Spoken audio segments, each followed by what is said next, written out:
Hello बच्चों, स्वागत है आपका अपने YouTube चैनल विद्यार्थी विजन पे। मैं जीशान अहमद आज आपको कराने वाला हूँ कक्षा 10वीं की सामाजिक विज्ञान, जिसमें हम खनिज तथा ऊर्जा संसाधन पढ़ रहे हैं और पार्ट वन हम बच्चों पढ़ चुके हैं। आज हम करेंगे इसका पार्ट 2। पार्ट 1 में मैंने आपको बताया था कि खनिज संसाधन क्या होता है, खनिज का अर्थ क्या है, भारत में खनिज की स्थिति के बारे में। आज हम पढ़ेंगे बच्चों खनिजों का वर्गीकरण। खनिजों का वर्गीकरण यानी खनिज कितने प्रकार के होते हैं, धात्विक, अधात्विक और बहुमूल्य खनिज, है ना, या धात्विक, अधात्विक और ऊर्जा खनिज के बारे में अच्छे से पढ़ने वाले हैं। आज की क्लास स्टार्ट करने से पहले बच्चों आज का मोटिवेशनल कोट से कि पसीने की स्याही से जो लिखते हैं अपने इरादों को, पसीने की स्याही से जो लिखते हैं अपने इरादों को, उनके मुकद्दर के पन्ने कभी कोरे नहीं हुआ करते। तो आज की मोटिवेशनल कोट्स उम्मीद करता हूँ बच्चों आपको समझ में आया होगा। चलिए स्टार्ट करते हैं आज की अपनी क्लास को, जिसमें मैं कराने वाला हूँ खनिजों को 3 भागों में वर्गीकृत किया जा सकता है। पहला खनिज क्या है बच्चों, धात्विक खनिज, दूसरा अधात्विक खनिज और तीसरा क्या है, ऊर्जा खनिज। अगर पूछे बच्चों ऊर्जा खनिज कितने प्रकार के होते हैं, 2। एक होता है परंपरागत ऊर्जा के स्रोत, यानी जो हम पुराने जमाने से इस्तेमाल करते आ रहे हैं। एक होता है अपरंपरागत ऊर्जा के स्रोत। तो परंपरागत ऊर्जा और अपरंपरागत ऊर्जा के स्रोत, तो ये 2 प्रकार के हैं बच्चों। अगर आपसे पूछे धात्विक खनिज किसे कहते हैं, तो जिनमें धातु पाई जाती है। धात्विक खनिज में क्या होता है बच्चों, धातु पाई जाती है।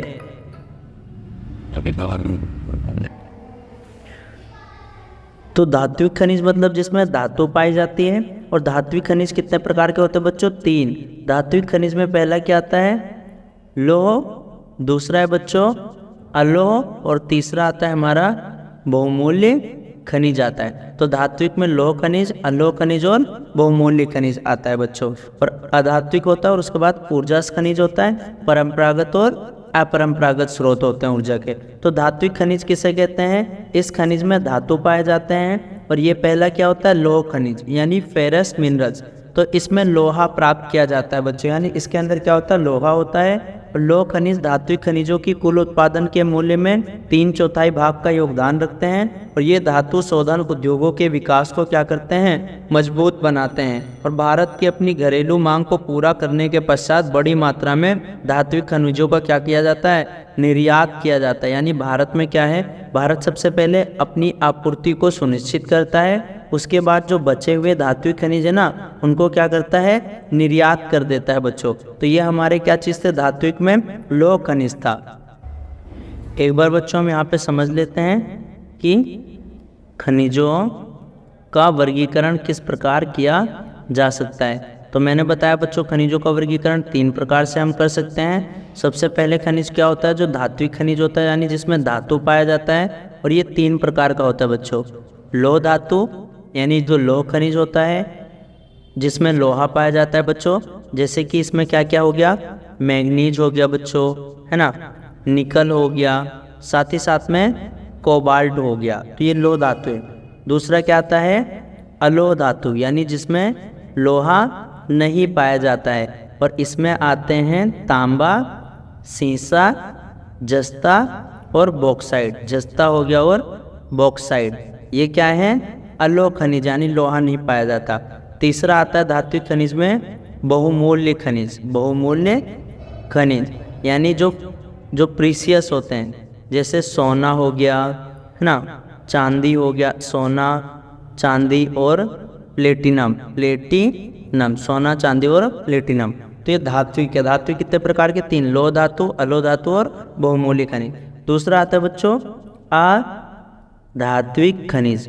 अधात्विक खनिज और अधात्विक यानी जिसमें धातु नहीं पाया जाता, जैसे क्या है, जैसे हमारे पास है अभ्रक, नमक, पोटास, है ना, सल्फर। तो ये सब क्या है बच्चों, अधात्विक खनिज है। तीसरा आता है हमारे पास ऊर्जा खनिज। क्या आता है, ऊर्जा खनिज। और ऊर्जा खनिज जैसा कि मैंने आपको बताया, ऊर्जा खनिज 2 प्रकार के होते हैं। पहले का नाम है बच्चों परंपरागत ऊर्जा के परंपरागत ऊर्जा के स्रोत। और दूसरा आता है गैर परंपरागत ऊर्जा के स्रोत। परंपरागत में वही कोयला, पेट्रोल और प्राकृतिक गैस आता है बच्चों, प्राकृतिक गैस, और साथ ही साथ में इसमें बिजली भी आता है। तो 1, 2 ये 3 परंपरागत हैं।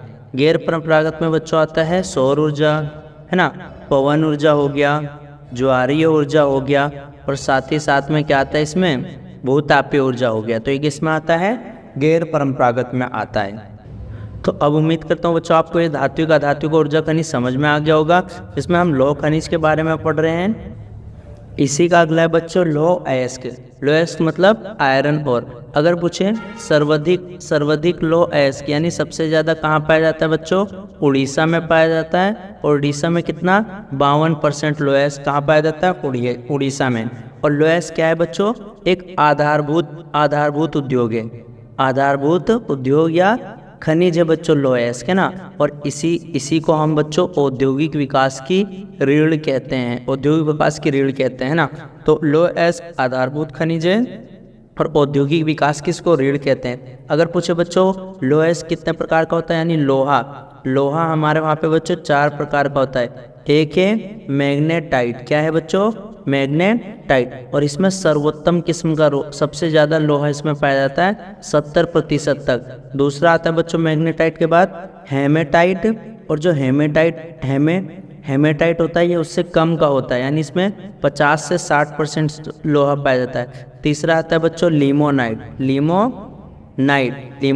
और चौथा आता है हमारा सिंडेराइट। तो लोहा कितने प्रकार का, 4, मैग्नेटाइट, हेमेटाइट, लिमोटाइट और सिंडेराइट। तो मैग्नेटाइट क्या है, सर्वोत्तम लोहा पाया जाता है 70%। हेमेटाइट में सर्वाधिक महत्वपूर्ण औद्योगिक अयस्क है, अधिकतम मात्रा उपभोग होता है। भारत में उच्च कोटि के लोहांश और लोहायुक्त अयस्क बच्चों पाए जाते हैं। और अगर पूछे सबसे ज़्यादा लोहा कहाँ पाया जाता है, उड़ीसा, कहाँ पाया जाता है, उड़ीसा में, और कितना 52% पाया जाता है। छत्तीसगढ़ में 16%, कर्नाटक में 14% और झारखंड में 11% लौह अयस्क पाए जाते हैं। और लौह अयस्क कितने प्रकार के होता है, लोहा 4, मैग्नेटाइट, हेमेटाइट, लिमोनाइट और सिंडेराइट होता है। और सबसे अच्छा कौन सा है बच्चों, मैग्नेटाइट। यदि आपसे पूछे बच्चों भारत में प्रमुख लौह अयस्क की पेटियाँ कितनी कहाँ पर हैं, तो सबसे पहले बच्चों उड़ीसा से लेकर झारखंड की पेटी है। दूसरा दुर्गा, बस्तर और चंद्रपुर पेटी यानी जो छत्तीसगढ़ और महाराष्ट्र में है। बल्लारी, चित्रकूट, है ना, और तुमकुरू बॉक्स यानी कर्नाटक में इसके हैं। और साथ ही साथ में महाराष्ट्र और गोवा पेटी है, गोवा और महाराष्ट्र के बीच में रत्नागिरी जिले में भी पड़ता है बच्चों। तो ये हमारे लौह अयस्क की क्या है, प्रमुख पेटियां हैं, प्रमुख पेटियां। इनके नाम आपको याद रखना है, या आपके एग्जाम में पूछ लेता है। तो उड़ीसा झारखंड पेटी, दुर्गा बस्तर पेटी हो गया, चिकमंगलूर बल्लारी चित्रकूट पेटी हो गया, महाराष्ट्र गोवा पेटी। तो ये 4 प्रमुख पेटियां हैं। लौह अयस्क की कितनी, 4 प्रमुख बच्चों हमारे वहाँ पेटियां हैं। तो हमने धात्विक खनिज में लौह धातु पढ़ रहे थे बच्चों, जिसमें पहला हमने लौह अयस्क पढ़ा, दूसरा हम पढ़ रहे हैं मैग्नीज के बारे में, यानी दूसरा क्या है, मैग्नीज। तो मैग्नीज मुख्य रूप से क्या, स्टील बनाने के लिए बच्चों प्रयोग किया जाता है, यानी इस्पात निर्माण के लिए प्रयोग किया जाता है। साथ ही साथ में इसका उपयोग बच्चों ब्लीचिंग पाउडर, किसमें, ब्लीचिंग पाउडर हो गया, ब्लीचिंग पाउडर में भी किया जाता है, या कीटनाशक दवाएं बनाना है, या पेंट बनाने के लिए भी भारत में इनका प्रयोग किया जाता है। और भारत में सबसे ज़्यादा मैग्नीज कहाँ पर होता है बच्चों, उड़ीसा में होता है। कहाँ पर होता है, उड़ीसा में। तो अगर पूछे बच्चों चाहे लोहा हो चाहे मैग्नीज हो, इन दोनों का सबसे ज़्यादा उत्पादन कहाँ होता है बच्चों, उड़ीसा में होता है।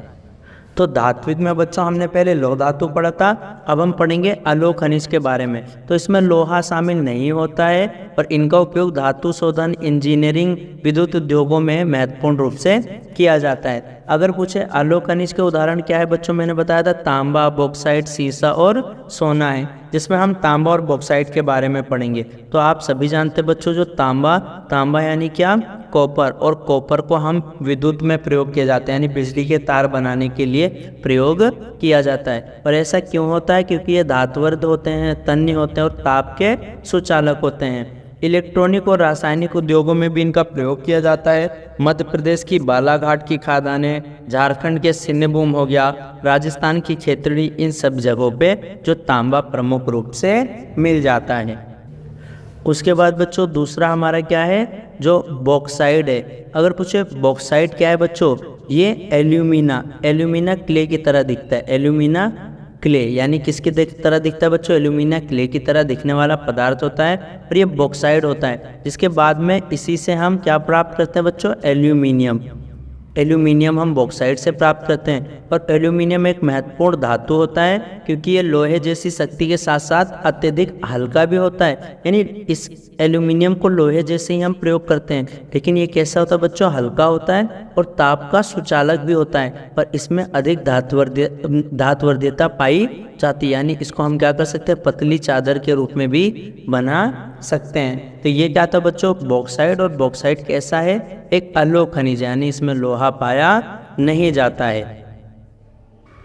उसके बाद आएगा बच्चों अधात्विक खनिज। अधात्विक जिसमें धातु पाया नहीं जाता, और इसमें प्रमुख है अभ्रक, नमक, पोटास, सल्फर, चूना पत्थर, संगमरमर और बलुआ पत्थर। यदि आपसे पूछे बच्चों इसमें पहला हम पढ़ेंगे किसके बारे में, अभ्रक के बारे में पढ़ेंगे। तो अभ्रक एक ऐसा खनिज है बच्चों जो प्लेटों में कहाँ पर पाया जाता है, प्लेटो और पतरण क्रम में पाया जाता है।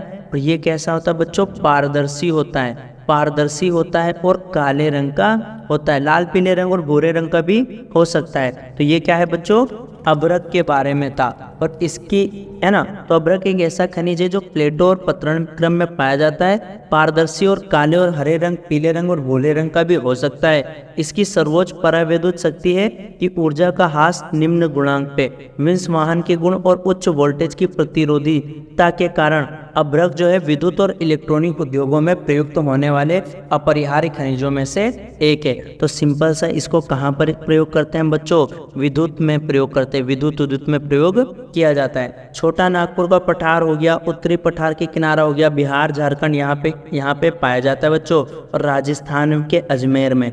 अगर पूछे साथ ही साथ में कहाँ पर बच्चों, राजस्थान के अजमेर में और आंध्र प्रदेश के नेल्लोर में अभ्रक की पेटी, महत्वपूर्ण पेटियां वहाँ पे पाई जाती हैं। चट्टानी खनिज में क्या क्या आते हैं बच्चों, अभ्रक, नमक और पोटास आते हैं। तो चूना पत्थर, उसके बाद चूना पत्थर कैल्शियम और कैल्शियम कार्बोनेट, मैग्नीशियम कार्बोनेट से बनी चट्टानों में पाया जाता है। चूना पत्थर सीमेंट उद्योग और के लिए एक आधारभूत उद्योग, यानी चूना पत्थर बच्चों किसमें, सीमेंट उद्योग के लिए क्या है, ये एक आधारभूत उद्योग है। और लौह प्रगलन की भट्टियों के लिए भी अनिवार्य है, यानी जो भट्टी में हम डालते हैं ना उसके लिए भी जरूरी है क्या चीज, चूना पत्थर। तो देखा बच्चों किस प्रकार से हमने धात्विक खनिज में क्या, लौह खनिज और अलोह खनिज है ना, और बहुमूल्य खनिज के बारे। बहुमूल्य खनिज में क्या आता है बच्चों, सोना, चांदी और प्लेटिनम। सोना, चांदी और प्लेटिनम क्या है बच्चों, बहुमूल्य खनिज है। अलोह पढ़ लिया और बहुमूल्य करा दिया बच्चों। उसके बाद मैंने करा आपको क्या चीज, अधात्विक खनिज, जिसमें हमने पढ़ा। उसके बाद आता है बच्चों ऊर्जा खनिज। और ऊर्जा खनिज कितने प्रकार के हैं, 2, जिसमें से परंपरागत और गैर परंपरागत। तो ये बच्चों हम किस में पढ़ेंगे, पार्ट 3 में पढ़ेंगे। इससे पहले हम कुछ महत्वपूर्ण जानकारी प्राप्त कर लेते हैं। अगला टॉपिक बच्चों बहुत महत्वपूर्ण टॉपिक है परीक्षा की दृष्टि से, कि हमें खनिजों का संरक्षण क्यों करें, यानी खनिज के संरक्षण की आवश्यकता क्या है बच्चों। तो सबसे पहले जैसे कि आप जानते हो खनिज संरक्षण क्यों जरूरी है, क्योंकि जो हमारी उपभोग है ना बच्चों, उपभोग की अत्यधिक दर, यानी हम उपभोग बहुत तेजी से कर रहे हैं खनिजों का। और जैसे जैसे हम उपयोग कर रहे हैं बच्चों, तो अंधाधुंध उपभोग कर रहे हैं, और इसकी वजह से, इसके कारण ही हमारे वहाँ जो खनिज संसाधन है ना वो खत्म होने पे आ गए, जैसे कि कोयला और पेट्रोल। साथ ही साथ में बच्चों आपको पता है कि खनिजों का क्या है, सीमित भंडार होता है, और इनको बनने में लाखों करोड़ों साल लगते हैं। इसलिए हमें क्या है, खनिज संरक्षण की आवश्यकता है। दूसरा क्या है बच्चों, पुनर्भरण की निम्न दर, यानी ये जल्दी से निम्न दर बनते नहीं है, इनको बनने में लाखों और करोड़ों साल लगते हैं। और साथ ही साथ में पर्यावरण पर दुष्प्रभाव पड़ता है, दुष्प्रभाव। जैसा कि आप जानते हैं कि खनिजों की अंधाधुंध हम अगर उपयोग करेंगे तो हमारे वहाँ खनिज खत्म हो जाएंगे, और जब खनिज खत्म हो रहे हैं इसका मतलब पर्यावरण को भी हम प्रदूषित करते जा रहे हैं। तो अगर पूछे उपभोग की अत्यधिक दर है, सीमित भंडार है, पुनर्भरण की निम्न दर है, पर्यावरण पर दुष्प्रभाव पड़ रहा है, इसलिए हम खनिजों का संरक्षण करना चाहते हैं। तो खनन योग्य जो निक्षेप की कुल राशि जो है असार्थक अंश है, यानी अगर पूछे बच्चों हमारे पास भूमि तो बहुत है लेकिन ऐसी भूमि जहाँ पे खनिज की मौजूदगी है वो बहुत ही कम है, अर्थात भूप्रॉपर्टी का 1%, कितना है, सिर्फ 1% भाग है जहाँ पे क्या पाया जाता है, खनिज पाया जाता है। और खनिज निर्माण की जो भूगर्भिक प्रक्रियाएं हैं ना वो इतनी धीमी है कि वर्तमान उपभोग दर से अगर हम इसको यूज़ करते जाएंगे तो पुनर्भरण की दर जो है अपरिमित रूप से थोड़ी है, इसलिए खनिज संसाधन सीमित हैं और ये अनवीकरणीय योग्य हैं, यानी इनको हम दोबारा इस्तेमाल नहीं कर सकते। मैंने बताया था ना बच्चों, संसाधन एक होता है नवीकरणीय योग्य संसाधन यानी जिनको हम दोबारा इस्तेमाल कर सकते हैं, एक होता है बच्चों अनवीकरणीय योग्य संसाधन जिनको हम बार बार इस्तेमाल नहीं कर सकते हैं। तो इसलिए बच्चों हमें खनिजों का संरक्षण करना चाहिए, यानी खनिजों को बचा कर रखना चाहिए। इसमें बच्चों इन पॉइंट्स को आपको याद करना है और इसके द्वारा आप इसको एक्सप्लेन कर सकते हैं। पर्यावरण और खनन यानी इन्वायरमेंट और माइनिंग। तो जैसा कि मैंने बताया था बच्चों, खनन का शाब्दिक अर्थ क्या होता है, खोदना, अर्थात हमारी पृथ्वी के भूगर्भ से क्या करना, खनिजों को निकालना और खोदना क्या कहलाता है, खनन कहलाता है। और खनन अगर पूछे दो प्रकार का होता है बच्चों, एक होता है भूमिगत खनन यानी जो जमीन के भूमिगत खनन, जमीन के जो नीचे किया जाता है, और एक होता है बच्चों जो धरातलीय खनन होता है यानी जो जमीन के ऊपर किया जाता है। तो जो भूमिगत खनन, धरातलीय खनन है बच्चों ये तो आसान है, इन जो भूमिगत खनन है ना ये बहुत ही खतरनाक होता है। और खनन करते टाइम पे क्या होता है बच्चों, पर्यावरण को हमारे बहुत ही नुकसान होता है। साथ ही साथ में बच्चों अंधाधुंध खनन से क्या होता है, जो रेत होते हैं ना शुद्ध वायु को दूषित कर देती हैं, और मानव जीवन हो गया, जो पशु और पक्षी हो गए, उनके जीवन को भी प्रभावित करती हैं। जैसे कि बच्चों जब कोई खनन करने जाता है तो फेफड़ों और आंखों की बीमारी हो जा सकती है, उसको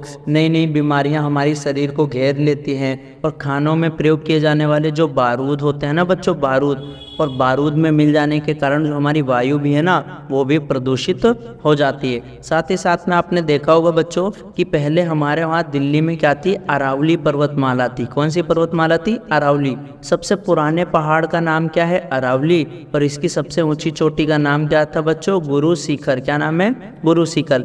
लेकिन धीरे धीरे खनन की वजह से हमने इसको क्या किया, काटना चालू कर दिया और ये आज समतल होती जा रही है। तो पर्यावरण के लिए घातक है अंधाधुंध खनन। अंधाधुंध खनन से पर्यावरण के लिए घातक सिद्ध हो रहा है, और खनन की वजह से जो उड़ने वाली रेत है जो वो शुद्ध वायु को हमारी दूषित करती जा रही है। इसका प्रभाव जो मानव जीवन है ना और पशु पक्षी हैं उन पर भी पड़ने लगा है। रेत के कण हमारे फेफड़ों और आंखों में पहुंच जाते हैं और इसी वजह से हमें नई नई बीमारियां क्या कर लेती हैं, घेर लेती हैं। खानों में प्रयोग किए जाने वाले जो बारूद होते हैं जिनसे पत्थर को हटाया जाता है, मलबे के ढेरों के कारण वायु प्रदूषण में बढ़ोतरी होती है। और अंधाधुंध खनन के कारण ही आज जो है, जो राजस्थान में अरावली पर्वत थी ना, जिसे विश्व की सबसे पुरानी पर्वतमाला के रूप में जानते हैं, वो खोखली होती जा रही है। और किस लिए हो रहा है, इसी अंधाधुंध खनन के कारण। साथ ही साथ में बच्चों खनन के नाम पे जो हमारे पहाड़ है ना, उन पहाड़ों की क्या दी जा रही है, बलि दी जा रही है। और इसी वजह से क्या हो रहा है, नए कई वन्य जीव प्रजातियां जो है विलुप्ति की कगार पे आ गए हैं। जैसा कि बच्चों जीव विविधता वाले चैप्टर में मैंने पढ़ाया था कि हमारे वहाँ गुलाबी सिर वाली बतख और एशियाई जो चीता था ना, वो 1952 में हमारे भारत से क्या हुआ था, लुप्त हो गया था। और साथ ही साथ में गुलाबी सिर वाली बतख भी क्या हो गई, वो लुप्त हो गई। और कई लोग क्या है, संकटग्रस्त के कगार पे पहुंच गए। अत्यधिक खनन से बच्चों परेशानियां क्या हो रही है कि भूमि का कटाव हो रहा है, भूमि का आपस में जो संपर्क है ना वो टूटता जा रहा है। धूल और नमक से भूमि के उपजाऊपन में परिवर्तन हो रहा है, और हमारा जो जल है ना उसके अंदर धूल मिलने से जल खारा होता जा रहा है। समीपस्थ और क्षेत्रों और वन्य क्षेत्रों में शोर जैसी समस्याएं पर्यावरण के लिए चिंता है।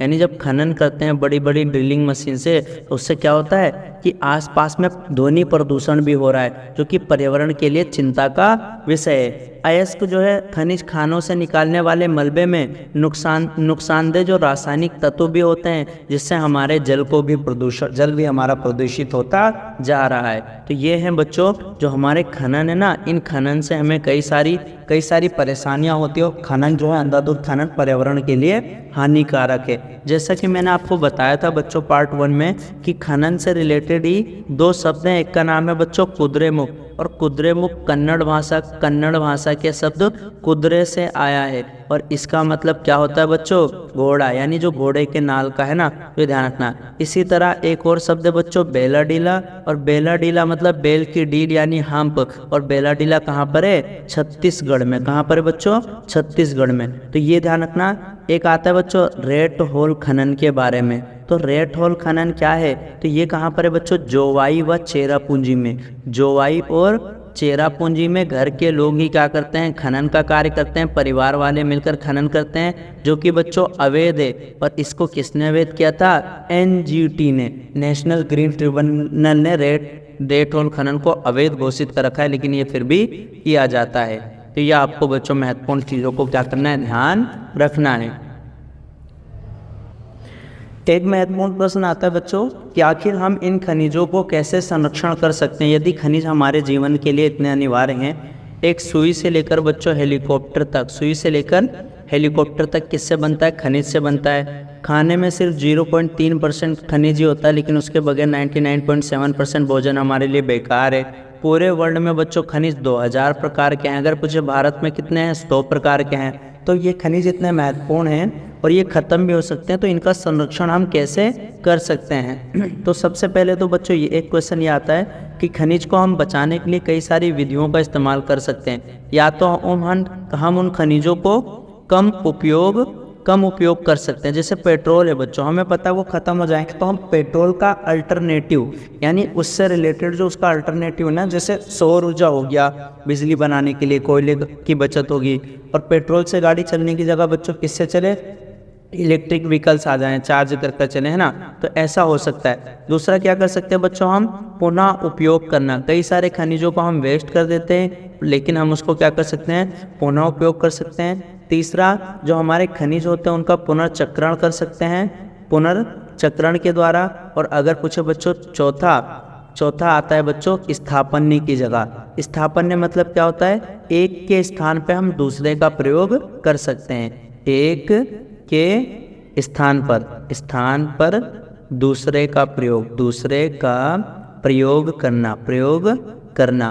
तो ये है बच्चों खनिज यानी हम उनका कम उपयोग कर सकते हैं, पुनः उपयोग कर सकते हैं, पुनर्चक्रण कर सकते हैं, स्थापन कर सकते हैं, यानी एक के जगह पे हम दूसरे का प्रयोग कर सकते हैं। तो खनिज संसाधनों को सुनियोजित और सतत पोषणीय ढंग से प्रयोग करने के लिए एक तालमेल युक्त प्रयास करना पड़ेगा। जो निम्न कोटि के अयस्क होते हैं ना, उनको कम लागत पर प्रयोग करने के लिए उन्नत प्रौद्योगिकियों का सतत विकास करते रहना होगा। साथ ही साथ में धातुओं का पुनः चक्रण, रद्दी धातुओं का प्रयोग तथा अन्य प्रतिस्थापनों का उपयोग और भविष्य में हमारे खनिज संसाधनों का संरक्षण के उपाय भी करने पड़ेंगे। इस प्रकार से बच्चों हम खनिजों का संरक्षण सुनिश्चित कर सकते हैं, यानी कम उपयोग कर पुनः उपयोग कर पुनर्चक्रण के द्वारा और स्थापने के द्वारा। इसके लिए बच्चों खनिज संसाधनों के संरक्षण हेतु भारत सरकार ने हाल ही में बच्चों भारत सरकार के द्वारा प्रयास किया गया है। तो और ये राष्ट्रीय खनिज नीति 2019 के अंतर्गत आता है। तो केंद्रीय जो मंत्रिमंडल है, केंद्रीय मंत्रिमंडल, और मंत्रिमंडल का प्रमुख कौन होता है बच्चों, जो प्रधानमंत्री यानी नरेंद्र मोदी जी ने किया है। हाल ही में राष्ट्रीय खनिज नीति 2019 लेकर आए, यानी नेशनल मिनरल्स पॉलिसी NMP 2019 को मंजूरी दी। और इस नीति का उद्देश्य है बच्चों कि खनन क्षेत्र के प्रभावी विनियमन और सतत विकास, यानी सतत विकास करना सुनिश्चित करने के लिए आई थी।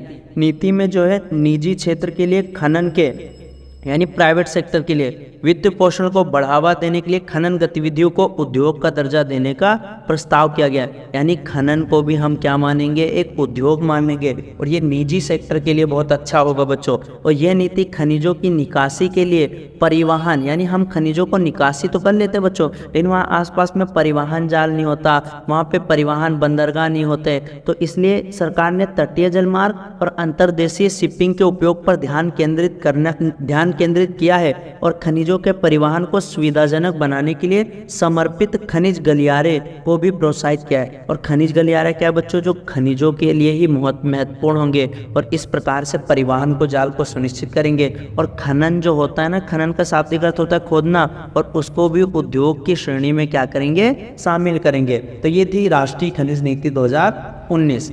तो उम्मीद करता हूँ बच्चों ये था आपका पार्ट 2। उम्मीद करता हूँ आपको धात्विक खनिज और अधात्विक खनिज के बारे में समझ में आया होगा। खनिज संरक्षण के लिए क्या क्या प्रयास कर सकते हैं, खनिज संरक्षण क्यों करें, कैसे करें, और खनिज नीति के बारे में समझ में आया होगा। अगले पार्ट में बच्चों हम पार्ट 3 में ऊर्जा संसाधन के बारे में पढ़ेंगे, उसमें डिटेल से पढ़ेंगे। कोयला, पेट्रोल, प्राकृतिक गैस, सौर ऊर्जा, पवन ऊर्जा, ज्वारीय ऊर्जा, इन सभी के बारे में पढ़ेंगे। मिलते हैं बच्चों अगले पार्ट में, जब तक के लिए जय हिंद बच्चों।